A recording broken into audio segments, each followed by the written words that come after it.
Yes, no, maybe. I don't know. Can you repeat the question? Ah, ce générique. Aujourd'hui, beaucoup se souviennent de Malcolm, surtout parce que c'est la série qui a révélé Bryan Cranston avant que Breaking Bad n'arrive. Mais ce serait oublier un détail encore plus important. Malcolm a complètement réinventé la sitcom sans que personne ne s'en rende compte.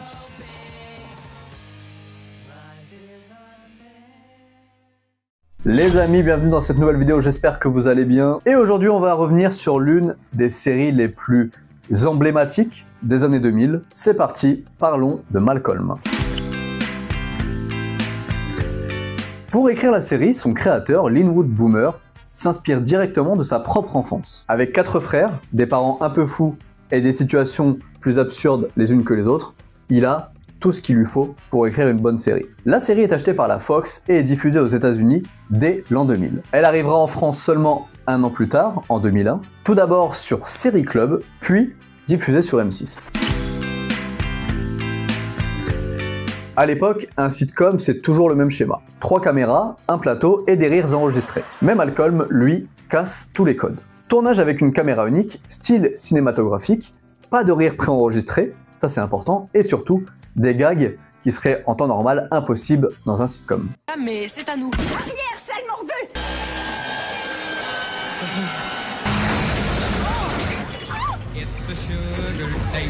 L'autre point qui permet à Malcolm de se différencier des autres sitcoms, c'est le côté « je casse le 4e mur en m'adressant directement au spectateur ». J'espère qu'il est aussi impressionné que je le suis. Le procédé est inédit dans les années 2000 et deviendra plus tard la marque de fabrique de séries comme Scrubs par exemple, Dis quelque chose, n'importe quoi. Banane flambée. ou encore les films Deadpool. La série inverse les rôles classiques que l'on a dans une sitcom. Ici, pas de père chef de famille autoritaire, non. C'est la mère, Lois, qui est la chef de famille, autoritaire, et sur qui tout repose. Sans elle, cette famille finirait en prison. Même si des fois, avec elle aussi, ça aurait pu. Quant à Al, le père de famille, au contraire, il est maladroit, incapable de prendre une décision tout seul, totalement irresponsable et immature. Les garçons, eux, ont chacun leur névrose.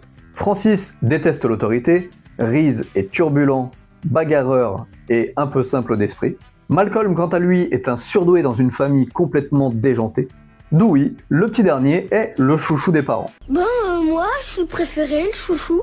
Celui que tout le monde aime, celui qui est mignon, celui à qui on fait attention, à qui on offre des cadeaux. Et même des fois, ça fait que plein d'oiseaux chantent pour moi et que les nuages écrivent mon nom.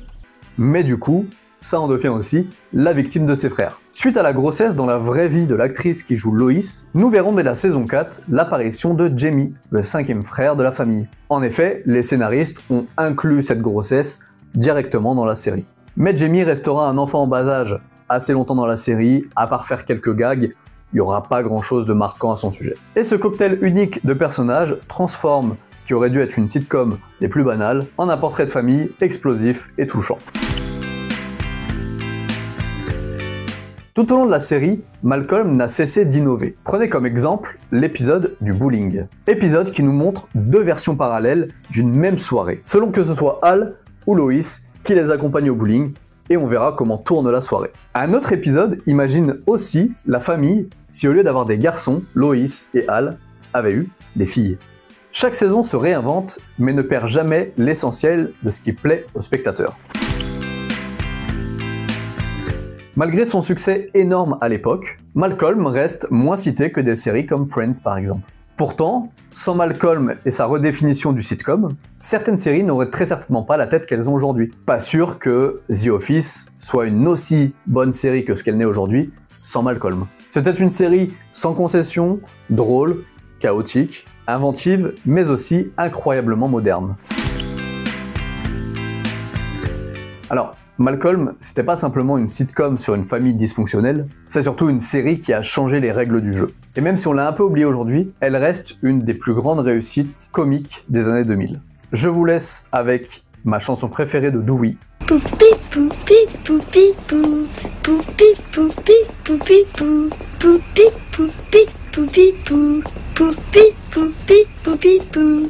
Et je vous dis à très vite pour pour une nouvelle vidéo. Les amis, c'était Ezedor, portez-vous bien. Bye.